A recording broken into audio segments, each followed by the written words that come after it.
light within my heart, light within my thoughts, light within our words. May one and all and everything, blessed and loved ever be. Welcome. I am Sister Who. With me today is my friend Karen Lewis. Without trying to pin down exactly what is New Age religion, it seems, though, that they're the ones who most often use words like awareness and ascension, which is what we wanted to discuss today. Awareness, I guess, becoming more aware of what's within us, what's around us, the seen and the unseen. Ascension seems to be equated to what you might call extreme spiritual growth. It's an idea. I don't intend to argue for or against on this. It just seems like it would be helpful to talk about the implications of this idea. You know, as with any idea, we should have the freedom to question it, whether it's from me or the Bible or wherever, having the ability to question so that we can figure out what are the pieces and parts, what are the implications, what makes this idea work? What makes ascension and awareness work? To begin on a light note, a friend of mine a few years back was visiting an area that was highly regarded by people looking for visionary alternative religion. And they were always talking about ascension. And the local people were fairly tolerant, but finally there were so many visitors spouting these energy-oriented alternative perspectives that somebody apparently made a bumper sticker that said, "Well, ascend already, the rest of us could use the room." I hear people talk about raising your vibration and participating in ascension and all this. And it always seems a little snobbish and condescending to me somehow, because as much as I want my thoughts and spirit to grow, I don't feel any need to devalue or demonize or disregard the lower vibrations of physical form of material existence. I think there are things that the spirit can only learn by embracing a physical existence. Isn't that why we're in a physical form? I mean, what's the point of it otherwise? Mm-hmm. Yeah, I mean, if we could learn all the things in spirit form that we learn by being in this body, we wouldn't have to do it. But there is something that the physical, that the lower vibrations, that the mundane, earthly stuff has to contribute. Well, yeah, so just as each individual has something different to contribute, each of us is different, each of us has different perspectives, different experiences, and that all contributes to the whole. So it must all be of value. Whatever one vibration one wants to call it at. And as much as the higher vibrations with fewer limitations may be attractive, isn't there something really essential about learning what it is to be limited? That we can't fully appreciate the absence of limitations if we've never experienced them in the first place. Oh yes. And does that make sense? Indeed, and each person, by virtue of who they are, every type of existence that there is has definite limits. If one were to be, say, a squirrel, one wouldn't have very many limits climbing trees. As a human, the experience is vastly modified, needing equipment and so forth, and or else only going up a short distance on very few trees. Yeah, every aspect of experience is limited by our physical, our emotional, our psychological view. But we don't always need to view the limitations as oppression. Oh no. I mean, there are times when we resent them because we want the ability. If one's even in that moment, I think it would be good to take a step back and say, okay, I can't do this. I would like to, but I can't do this. Is there a reason or a way that it would be wise for me not to be able to do this? And to step back and instead of being demanding and arrogant, to be humble and say, maybe there's a higher wisdom in this limitation. Just as there's been a theory given out that, in essence, life is a game. As with games that we do play, what is it except a way of limiting things? One has rules that limit things. Playing within the rule. Yes. So is there also much difference within that? But, I mean, clearly I'm someone who doesn't always play within the rules. To be a bodybuilder in a dress with gold hiking boots on television for this long and so forth. Keeping discussion of various kinds going. I mean, everything about Sister Who is kind of sort of outside the rules.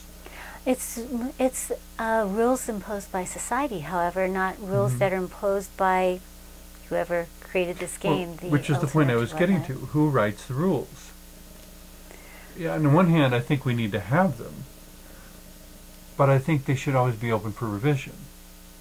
Some of the rules are physics. Some of the rules are determined by the time and place. Some of them are written by the ability of one's body, one's mind, one's spirit. Which, in that sense, they're written by nature.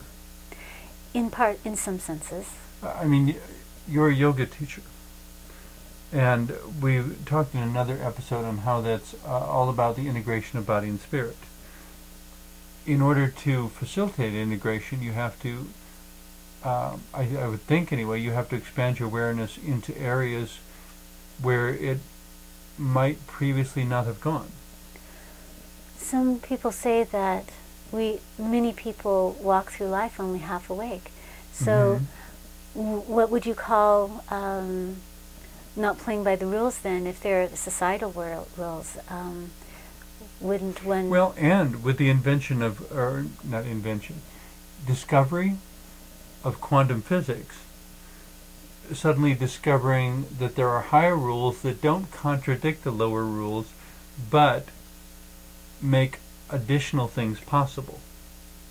And they're getting even beyond that with string theory and some new things that have just come up. Okay. I'm afraid I'm not a scientist, so at that point we're over my head. But well, you can look at it as with vision only. What our human eyes experiences is essentially, you might say, the colors of the spectrum, the colors of the rainbow. All above that are X-rays, microwaves,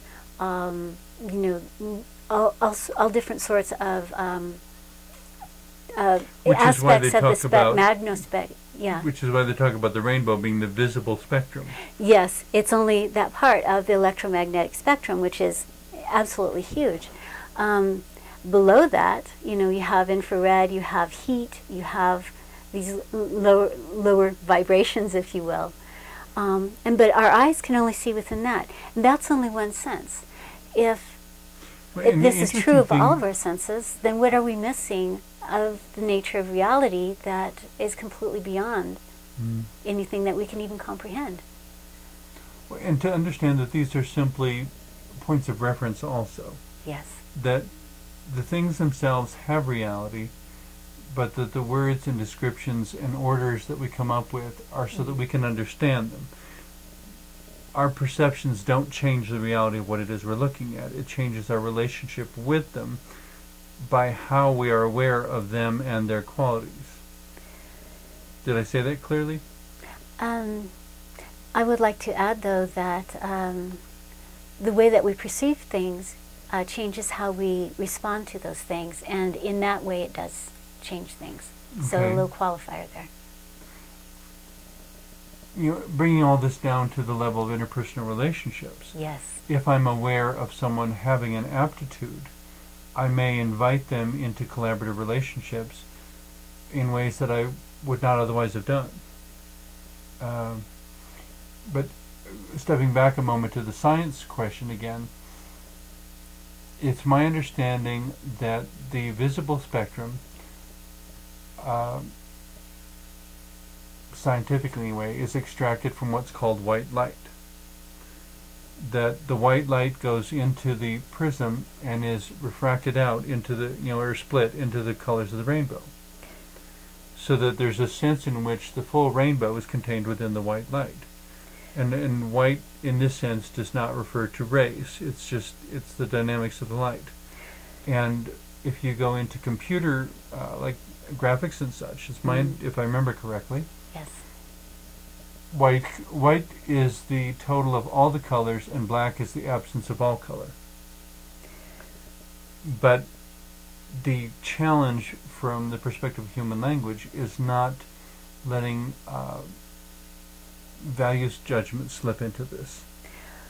In a way, however, they have to, because, for instance, outside of that range, even within that range of visible spectrum, what you're referring to is a standardized light, white light going through a prism. There are many, sunlight, each star, in fact, has its own spectrum. And there are many colors which are not in that spectrum. For instance, brown, gray is not in the spectrum. And then, different shades and tints beyond that. Also, the human eye within that spectrum can see 3 million. Can see 3 million colors, I believe is what they said. 3 million. I'm sorry, 3,000 colors. Even 3,000. Individually, because of our ability to discriminate from one shade to the next. Okay. However, our language never accommodates all of that, and we have no way to describe that with our language. In our culture, we will say there are 7 or 8 colors, essentially, within that spectrum, within the prism spectrum. Okay.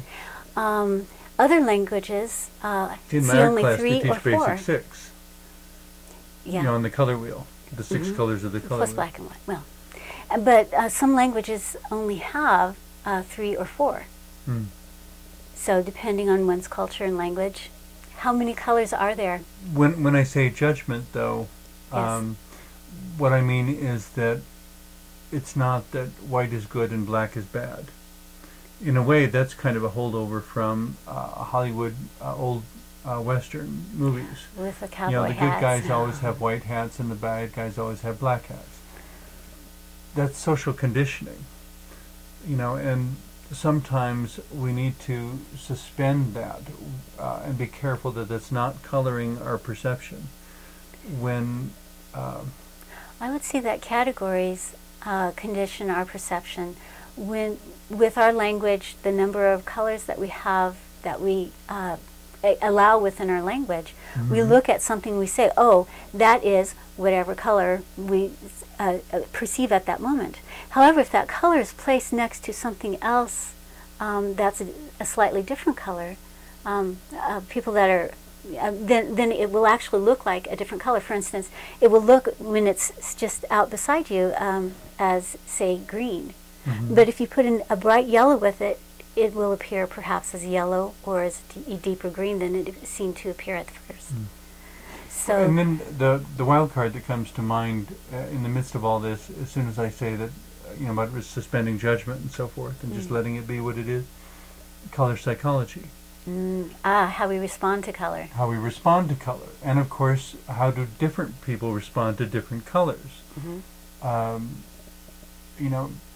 Throwing in one more comment about the socialization of color, there's also that in the U.S., for the most part, on a wedding, the basic color for the wedding is white.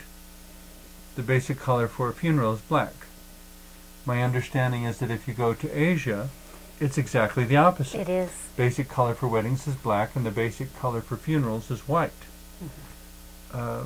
It's social not baggage, but the It's- social interpretation of color.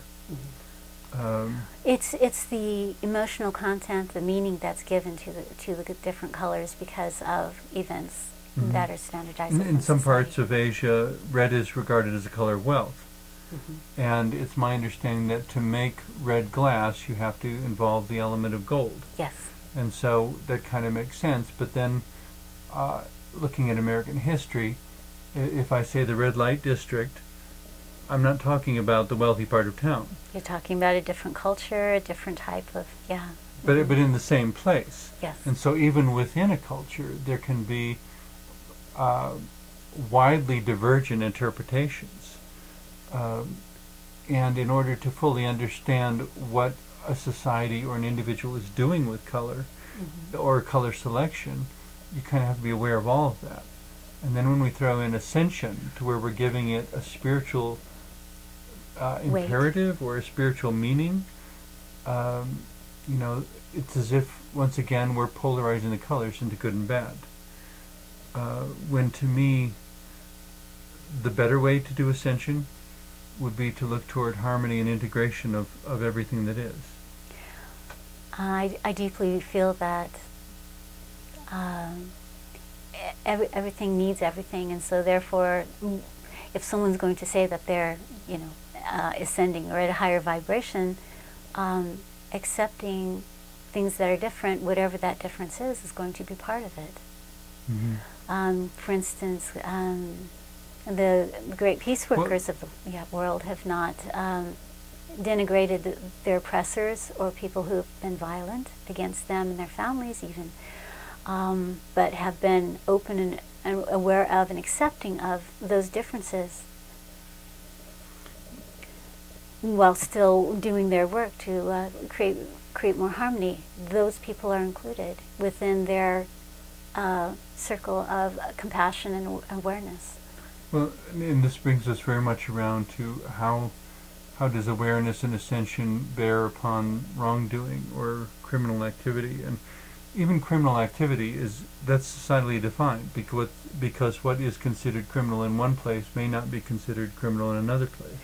Perhaps we could agree to call something that is criminal something which is which disrupts the harmony with things that are of benefit for the beings involved and those around them. And I could agree with that, but obviously when we get into certain examples, it gets really complex deciding, so what do we do about it? Somewhere in the midst of all that, when we talk about ascension and awareness, it seems to me the most ascended consciousness being person would be that which I call God, which for myself, the definition I use most frequently is that God is the embodiment of highest wisdom and greatest love. And what exactly that looks like in terms of form, I don't know, but those are the two qualities by which I aspire to identify that which is God, even while understanding that God, from my perspective, is mostly mystery. The 2 points that I hang on to is that it's the embodiment of highest wisdom and greatest love. But so you're seeing God as an absolute. Does this absolute embody the what in those traditions are called as evil? How does it relate? it becomes difficult to define what evil is. But in the interest of not getting so up there that our viewing audience has nothing to really tie into on this discussion. I mean, on one hand, I think these are worthy questions. On the other hand, we have to be careful, I think, to tie them down to our day-to-day situations. To be aware in ways that ascend in the direction of greater wisdom and greater love. Things which help prevent violence, help prevent miscommunication. Help accomplish healing. Yes. The problem, of course, that we touched on briefly a moment ago was when we add criminal extremes to the equation. To what extent is love and tolerance and forgiveness adequate to dealing with more severe examples of criminal behavior? I think it'd be, in order to do that, I think one would have to go back before the criminal behavior occurred and see what happened in order to create such violence. The point that brings up then is that you essentially cannot, perhaps should not, practice an extreme of love without a corresponding extreme of wisdom. I would like that. That if you're going to practice love, you have to do it with wisdom. If you do love by itself without wisdom, it seems to me, and I think most people would agree, you're setting yourself up for victimhood. What kind of wisdom would you look at? I would probably say the most complete understanding I can acquire of the other participants involved. The problem there, I guess, or the challenge becomes if you are dealing with someone who does not wish to engage in self-disclosure. Either because they've been hurt in the past, or because the records were lost, or they can't remember, or whatever. The fact that they cannot remember, however, doesn't, that they are not aware, doesn't change the reality of their past experience. Because there are parts of us that remember even when we cannot recall it consciously. And behavior that is destructive to oneself and others around one is, to some extent, a self-choice for the person committing the behavior, just as any behavior is. On the other hand, I don't know, what kind of limits does one put on accepting or modifying or doing something to heal that, to prevent it?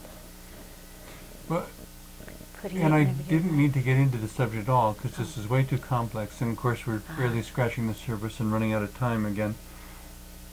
It raises the question of corporal punishment. Is it ever the wisest choice to terminate someone's life because you cannot put any other stop to their violent or destructive behavior? Well, wouldn't it seem that only necessary for a society to limit the activities of such people? So certainly keep them away from others if they're going to be destructive. On the other hand,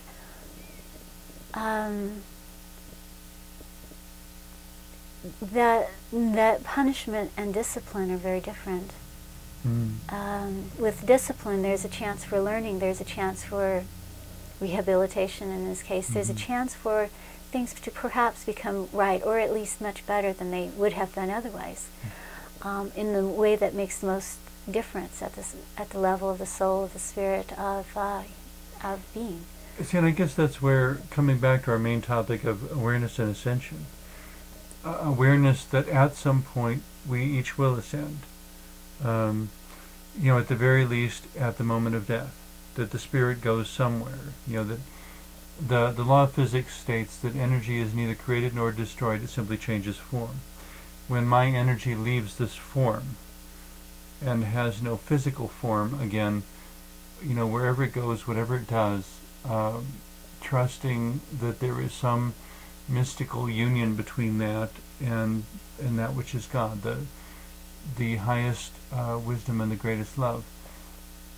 If I found myself in such a broken life experience that I had nothing but violence to offer the world around me, personally, and this is only my personal choice, I would want to be liberated from my body so that my spirit could get on with the process of recycling into better form. But if we were going to view corporal punishment in that fashion, it would have an elaborate psycho-spiritual ritual around it. But then one's looking into the differences between suicide and capital punishment. Mm. Well, and then it no longer becomes punishment. It becomes a society dealing with a broken individual in a specific way. But as you say, it does open the possibility that there may be, in certain extreme circumstances, justification for allowing suicide. But again, I would personally, maybe just because I'm fond of symbol and ritual, I would recommend putting careful ritual around it, so that you're focusing on releasing, on healing, on wholeness, on giving the spirit freedom that it will apparently not be able to find within the body. Any final thoughts as we're winding up our show? Yeah, I find it very difficult to think of capital punishment as something that could ever be justified by society, because it takes away all options, all choice. I'm hoping that one of these days in the future we'll be able to find ways of helping people to heal themselves, to create the awareness that's needed so such things will not be necessary? Necessary? I guess we'll have to go with that. Language is evolving too. It is. Thank you very much for being with me today. Thank you for having me. And thank you for watching.